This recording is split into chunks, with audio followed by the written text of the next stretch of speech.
Il y a au moins quelqu'un qui est né un jour. Il y a au moins quelqu'un qui est né un jour. Je voudrais honorer un bien-aimé qui a été d'une très très grande bénédiction pour moi, comme serviteur dans cette ville, un des grands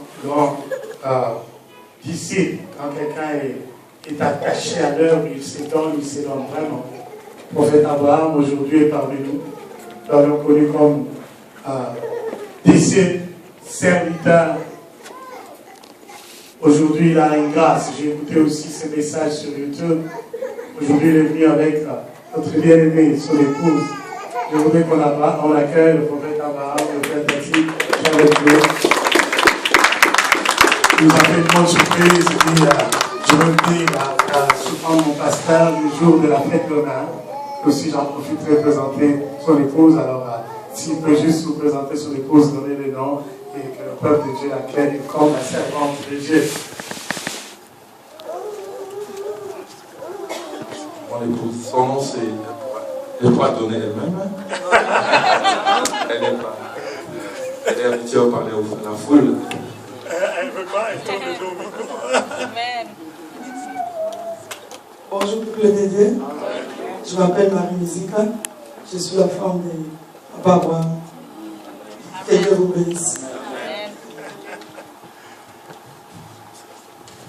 Quand on a dit Papa Abraham, on aura l'occasion d'écouter un jour ici. Comme vous le savez, vous le savez très bien, j'encourage les grâces, j'encourage le ministère à aller de l'avant. Quand quelqu'un a quelque chose de la part de Dieu, il faut qu'on le soutienne, qu'il aille de l'avant. Amen. Amen. Alors, rapidement, je voudrais juste nous rappeler quelques éléments que des fois, lorsqu'on grandit, on oublie. Et une chose qu'on oublie très facilement, c'est qu'on est né un jour. On est né un jour d'une mère.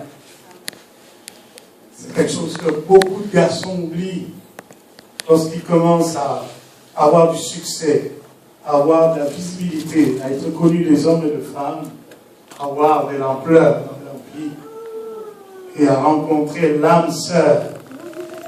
Lorsqu'on tombe amoureux, quelquefois, si on tombe sur la mauvaise femme, on oublie qu'on a eu une mère.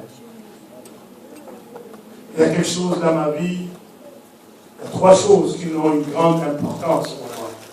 La première, c'est Dieu. Dieu est avant toute chose.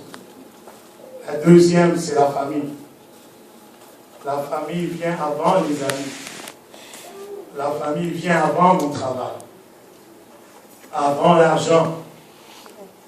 Avant tout le succès que je peux avoir. Et la troisième chose, c'est mon épouse. Les enfants vont dire, et nous alors? Il était que mon épouse, vous ne serez pas là. Amen. Quand vous allez vous décider de nous abandonner, vous nous laisserez, moi et mon épouse. Amen. Déjà, lorsque tu commences à avoir ton premier chèque de job en tant qu'enfant, tu commences à avoir beaucoup de projets, beaucoup de programmes, et très souvent, papa et maman sont en dernier. C'est souvent iPad, et Alors, si tu t'attaques à ces trois grandes choses qui sont prioritaires pour moi, c'est que tu es allé réveiller un lion qui dormait, et ma force, c'est dans la prière. Je parlerai à Dieu contre toi. Parce que rien ne me séparera de l'amour de Dieu. Quand je sens que quelqu'un me sépare de l'amour de Dieu, je parlerai à Dieu de cette personne-là. Quand il y a une situation qui attaque ma famille, je préfère tout abandonner et serrer le coude dans la famille. Et quand tu t'attaques à ma femme, tu n'es plus mon ami. Parce qu'une partie de moi que vous ne voyez jamais, elle le connaît. Si je suis capable de tenir encore aujourd'hui de prêcher la parole de Dieu, c'est parce qu'il y a quelqu'un qui a cru en moi. Amen. Amen. Donc, une femme qui devient mère pour toi a une très grande valeur. Je vous ai dit, si je suis dans la parole aujourd'hui, je suis venu dans la parole par une femme. Une femme qui était une servante de Dieu. Si j'ai eu à prendre la bonne décision de mariage, c'était parce que cette femme-là dit, c'est cette femme-là que tu vas prendre. Elle m'a pas posé un choix. Elle m'a parlé de la part de Dieu. Elle m'a parlé de ma destinée. Elle m'a rappelé le jour que je naissais, qu'est-ce que Dieu lui a dit de moi. Et puisque mon père n'avait pas eu le courage de me le dire, c'est ma mère qui m'a le premier raconté cette histoire. Le jour où je naissais, mon père était occupé, comme la plupart des pères africains de ce temps-là, occupé à autre chose qu'à être à la maison et à voir que sa femme est sur le point d'accoucher. Je suis sûr que toi, tu n'es pas de cette génération-là qui manque l'accouchement du premier garçon, du premier bébé. Parce qu'une ancienne génération n'accordait pas l'importance à la venue de l'enfant sur terre. Beaucoup de pères noirs, de pères irresponsables, n'ont jamais assisté à la venue du monde, au monde de leur enfant. Je ne veux pas que tu sois de ceux-là. Parce qu'il y a une certaine valeur que tu accorderas à la femme le jour où tu assisteras à l'accouchement. Il y a une certaine valeur que tu donneras à ta mère le jour où tu assisteras à l'accouchement de ton premier enfant. Tu sauras qu'est-ce qu'une mère a connu pour que toi tu viennes au monde. Alors ce jour-là, ma mère me dira, je ne permettrai jamais que tu manques du respect à une femme, même si elle a 1 an, parce qu'elle deviendra mère un jour.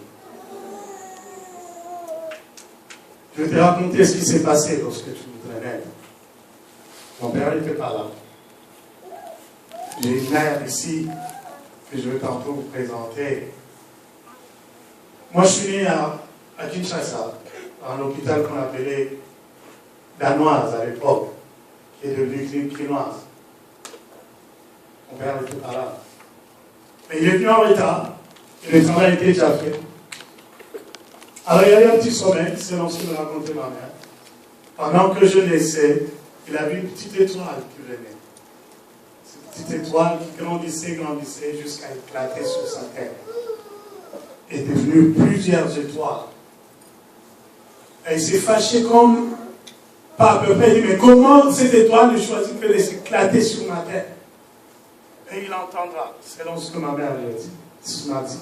Il entendra dans cette vision, dans cet état de choses qu'il voyait, il entendra une voix qui dit, cet enfant qui naît, sa vie ne lui appartient pas. Il est conçu et fait pour que de lui sortent des serviteurs et des servants. Il faut qu'il se multiplie. Il faut qu'il brille pour que les autres retiennent de lui qu'il faut briller aussi dans la vie. Vous l'éduquerez de la manière que je vous indiquerai.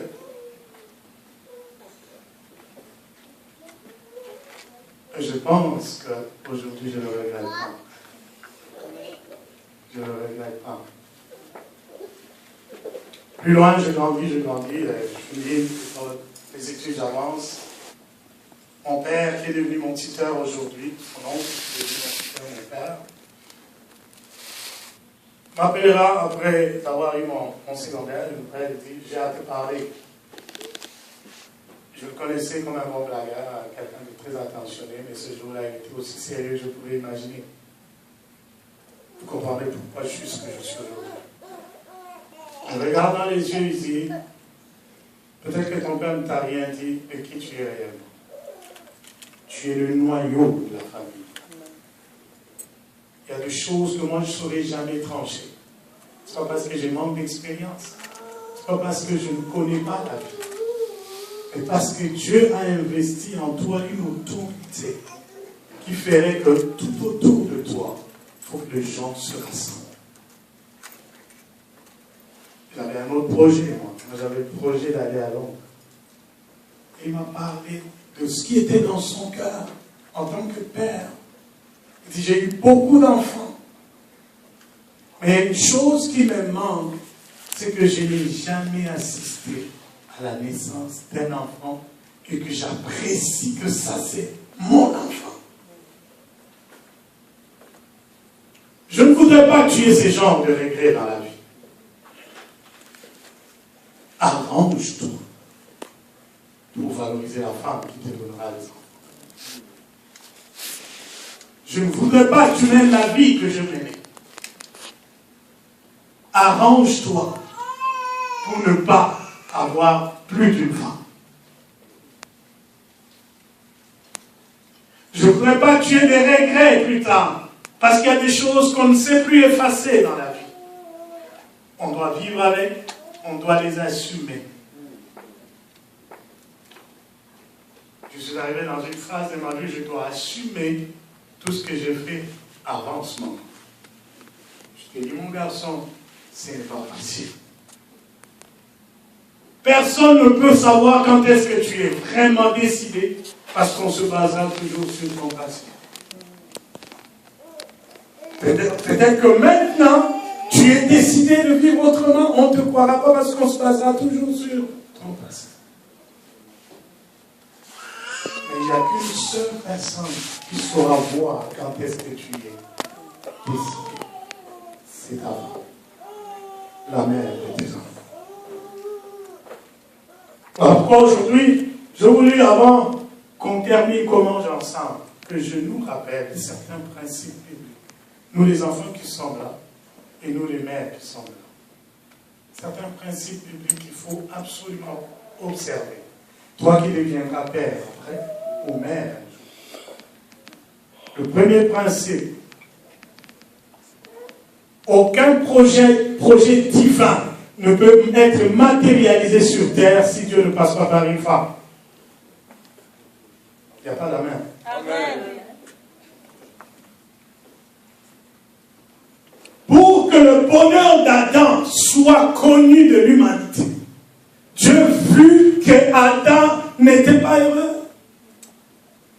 Et la Bible dit, pour la toute première fois, après 6 jours de création, pour la toute première fois que Dieu dise que quelque chose n'est pas bon.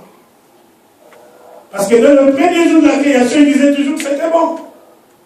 La Bible dit qu'il créa le soleil, il vit que le soleil était bon.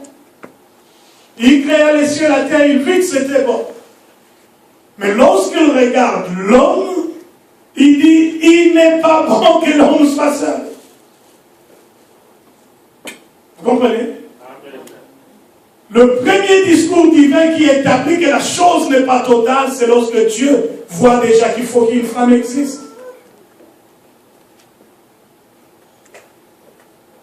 Un enfant qui ne comprend pas que pour qu'il existe, il fallait que Dieu trouve que c'est bon que la femme existe. C'est la femme qui deviendra ta mère. Il n'est pas bon que l'homme soit seul. Pour que ça devienne bon, il faut que je lui fasse un être semblable. Et dès que Dieu a fini de parler de la femme comme Ève, qui serait le vis-à-vis de Adam, homme masculin, alors Dieu parle déjà de la continuité de l'humanité. Il dit, multipliez-vous. Il préconise qu'une femme donne un enfant. Donc, il n'y aurait pas de mathématiques sans femme. Est-ce que quelqu'un est avec moi? Quelles sont les 4 opérations mathématiques que vous connaissez?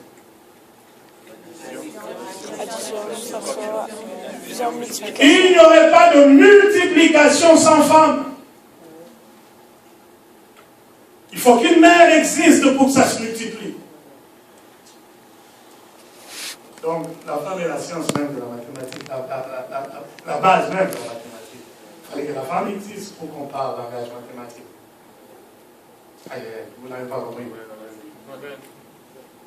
Je veux aider quelqu'un à comprendre qu'on ne joue pas avec une femme. Surtout pas avec une mère. Je veux aider quelqu'un à comprendre que le rôle d'une mère, c'est pas une blague. Tu donnes naissance à bien des réalités qui n'ont pas encore paru. Pour que Jésus naisse et qu'il soit l'accomplissement de ce que les sages, les mages, les prophètes, les plus élevés que vous et moi, on cherche à sonder dans les temps des dieux, pour que ces réalités-là deviennent réalité, il fallait qu'il y ait une femme.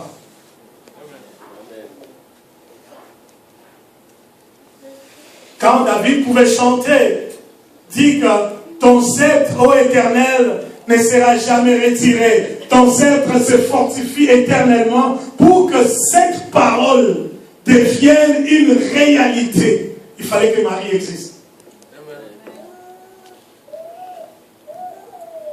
Donc la foi n'est pas un prétexte pour ne pas valoriser une femme. Parce qu'au nom de la religion, beaucoup ont maté les femmes. Or, la bonne science nous révèle que la sagesse infiniment variée de Dieu a été ramenée sur la terre des hommes par une femme. Amen. Est-ce que les femmes peuvent venir encore davantage de la paix ce message? Les femmes, vous êtes importantes. Les gens ont voulu changer la nature, ont permis que les hommes se mettent homme à homme pour former, entre guillemets, une famille. Dans les principes divins, une famille n'est pas conçue d'homme avec homme. Une famille commence entre un homme et une femme. Amen. Voilà pourquoi, lorsque dans le livre, Moïse utilise l'expression qui parle en français de homme et femme, dans ce texte-là, on dit l'Éternel Dieu créa homme, Ish, et femme, Isha. C'est différent de deux êtres de même sexe. Ce sont deux êtres totalement différents biologiquement. Vous comprenez directement que je ne préconise pas une famille ou quelque chose. Une famille biblique, c'est une famille faite d'hommes et femmes et enfants. Pour qu'on connaisse la valeur de l'être femme, il faut que l'homme existe. Dieu dit à la femme, tous tes désirs seront portés vers l'homme. Tu trouves ton accomplissement lorsqu'il y a un homme. Mais dans ce système où on favorise l'indépendance à outrance, on a mis sur pied un principe d'existence. Je suis famille monoparentale. Ce n'est plus une famille.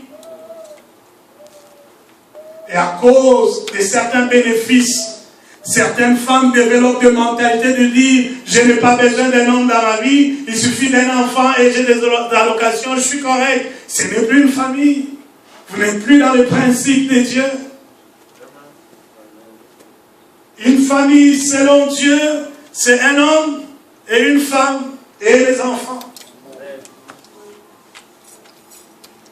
C'est important que Dieu nous rappelle ces choses. Nos enfants naissent ici, il faut qu'ils grandissent avec des principes qui vont rester éternels dans leur cœur. Dieu veut que tu aies une femme et une femme qui te donnera des enfants. Dieu veut que tu aies un homme et un homme qui te donnera des enfants. Et même si ces choses-là ne sont pas connues et acceptées tout autour de toi, préserve les principes divins parce que c'est de là que vient ton salut. C'est possible de vivre parmi le monde et d'être différent du monde, de briller différemment. C'est possible. Amen. Est-ce qu'on a retenu déjà ces principes-là? Rapidement, un deuxième, dans le livre de Matthieu.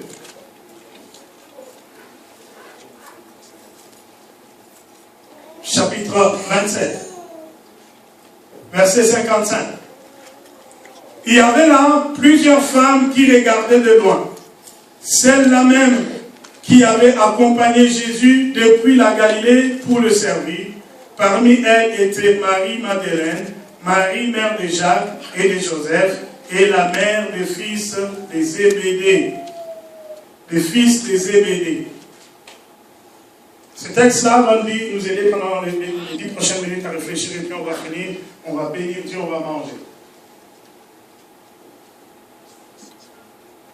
Tout serviteur de Dieu avisé devrait savoir qu'il n'y a pas d'église croissante, puissante et stable si les femmes ne suivent pas. Amen. Amen. Parce que le Maître lui-même a pu nous enseigner par son vécu et les derniers instants de sa vie, ces trois éléments importants dont je vous parle. Que la femme est plus profonde qu'un homme dans ses convictions. Lorsqu'une femme est convaincue que ça c'est le salut, tu peux tout dire, elle va suivre le salut. Tu peux tout dire. Les hommes suivent avec raisonnement à distance. Je veux comprendre avant de m'investir.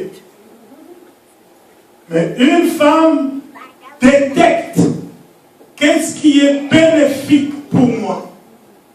Si c'est ici qu'il y a mon bonheur, je reste là. Les hommes abandonnent facilement lorsqu'ils ne comprennent plus rien. Ah, moi je ne comprends plus où est-ce qu'il nous amène ce gars. Non, je n'ai pas envie d'aller plus loin. Je vais d'abord comprendre.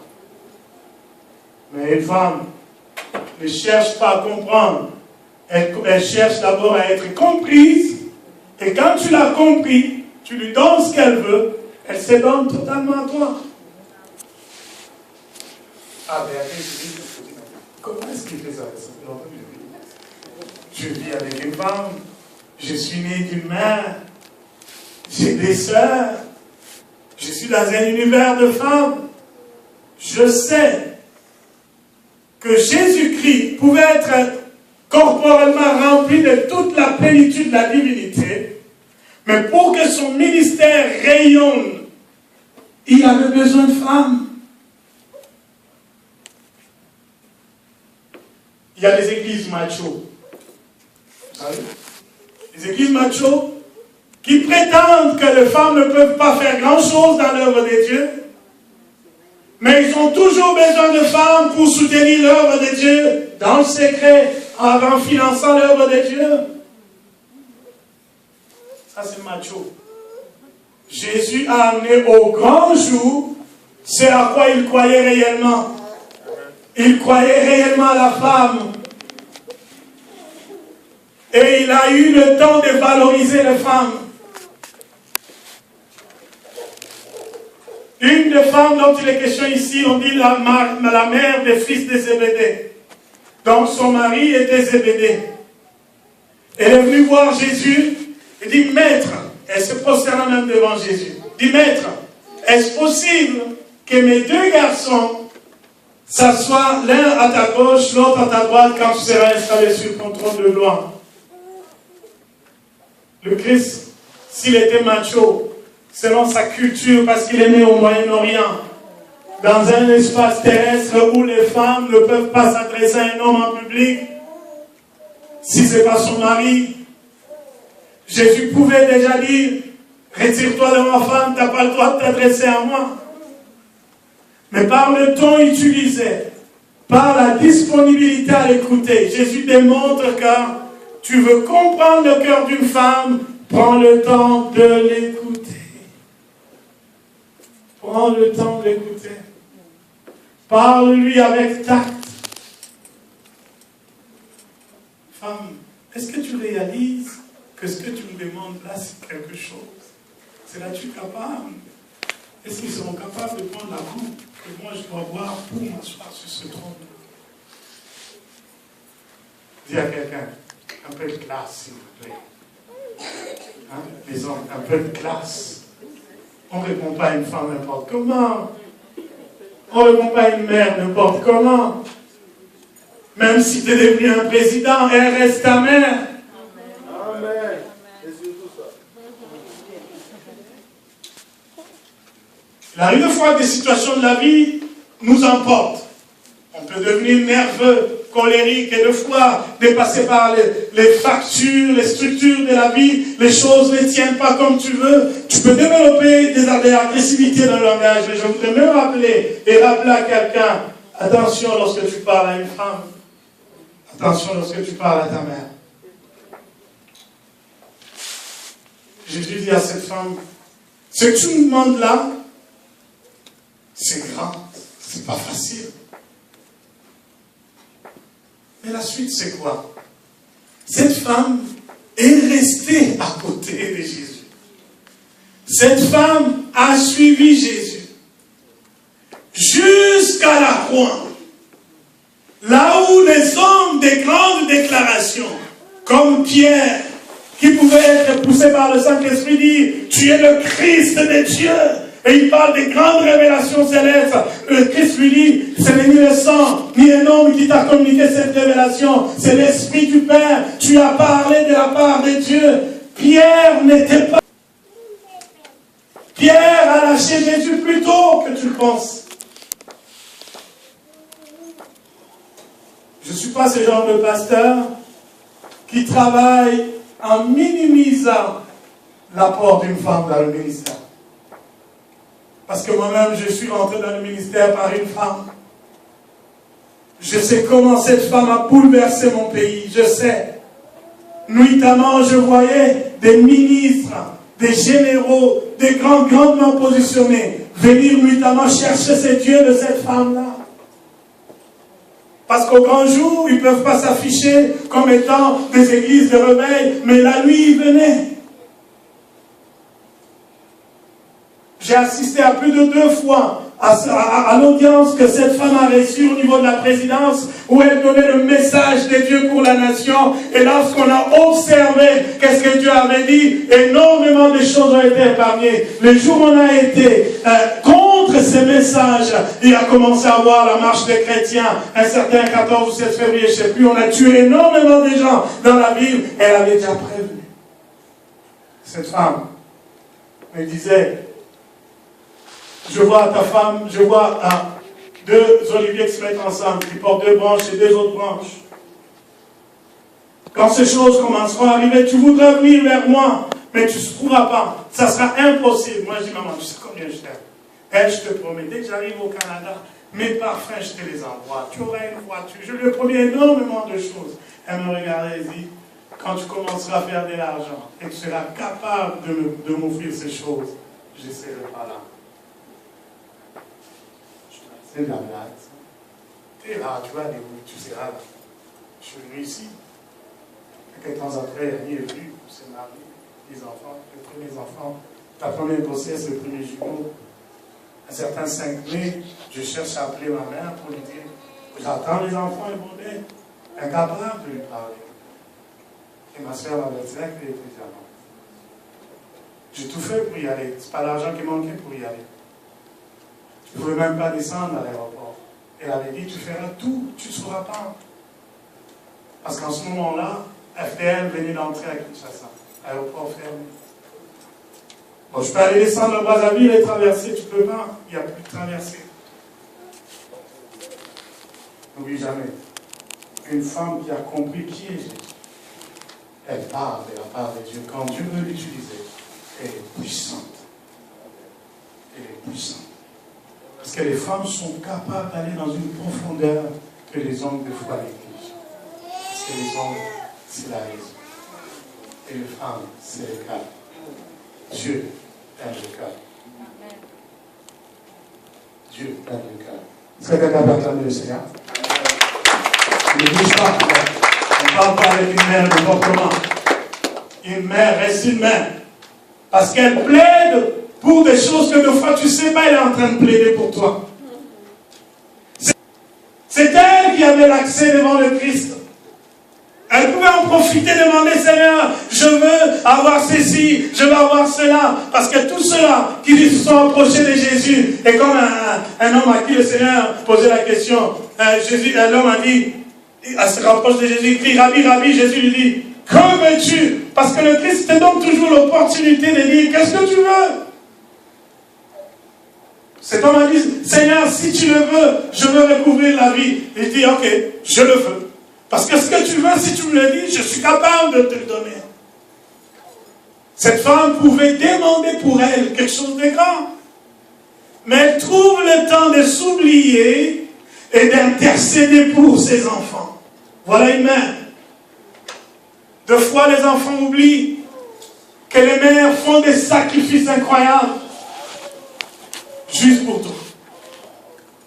Juste pour toi. Elle est capable de s'effacer, de s'oublier. Je parle de vraies mères. Ils sont capables de s'oublier. Mon premier emploi à l'hôtel de ville de Kinshasa, ce ne sont pas mes diplômes qui m'ont donné cet emploi-là. Parce que ma mère a intercédé pour moi. Elle est allée prier pour une autorité. Et l'autorité était guérie sur place. L'autorité lui dit, qu'est-ce que tu veux que je fasse pour toi? Elle lui dit, j'ai mon fils qui est encore aux études, je voudrais que quand il finisse, qu'il ait un emploi. Et dès qu'il finit, envoie-le-moi. Et dès que j'ai eu mon premier diplôme, on m'envoie et voilà, je suis à l'hôtel de ville, je travaille à la mairie. Une mère crée le passage pour son fils. Il cherche du chemin. Il cherche où t'amener plus loin que ton potentiel peut t'amener. Il cherche t'amener plus loin que tu peux imaginer. Mais au retour, la Bible dit, enfant, honore ton père et ta mère, parce qu'il y a une promesse derrière pour que tu vives longtemps. Cette mère demande pour le fils des Zébédée l'éternité dans la gloire de Dieu, et les enfants ne savent même pas.